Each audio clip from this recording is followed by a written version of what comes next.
સુઈગામ તાલુકાના પ્રખ્યાત યાત્રાધામ નડાબેટ ખાતે ગુજરાત પ્રાકૃતિક કૃષિ વિકાસ બોર્ડ વાવથરાદ અને આત્મા પ્રોજેક્ટ દ્વારા પ્રાકૃતિક ખેતી પરિસંવાદ અને પ્રદર્શન કાર્યક્રમ યોજાયો।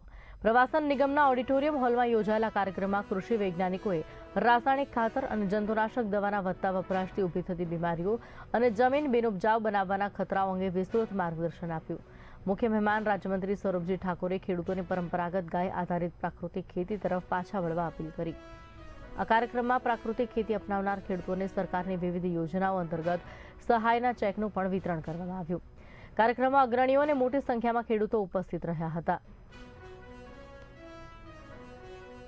ખાતે આત્મા પ્રોજેક્ટ દ્વારા પ્રાકૃતિક ખેતીનું આજે મીટિંગ રાખવામાં આવી હતી અને અહીંના સુઈગામ તાલુકો, વાવ તાલુકો, ભાવર તાલુકો જ્યાં આપણે પ્રાકૃતિક ખેતી કરી શકીએ, એ ગાય આધારિત ખેતી કરી શકીએ, એના માટે બધાને એક સારી રીતે સમજણ પડે એ રીતે માહિતીગાર કરવામાં આવ્યા હતા। અને આ વિસ્તારની અંદર યુરિયા ખાતર હોય, ડીએપી હોય, જંતુનાશક દવા હોય, એના મુક્ત ખેતી કરવા માટે સૌને પ્રાધાન્ય આપવામાં આવ્યું હતું અને તમામ ખેડૂતો આવ્યા હતા। અને તમામ ખેડૂતોને એક મોદી સાહેબે જે સંકલ્પ લીધો છે કે આપણા ભારતની અંદર, આપણા દેશની અંદર, આપણા ગુજરાતમાં એક પ્રાકૃતિક ખેતી તરફ વળે અને ફરીથી આપણે રોગોથી બચીએ એના માટે એક આહવાન કરવામાં આવ્યું હતું। અને તમામ ખેડૂતોએ અહીંના ખેડૂતોએ એક નિર્ણય લીધો છે કે આવનારા સમયમાં અમે બધા સાથે મળી અને ગાય આધારિત પ્રાકૃતિક ખેતી કરીશું।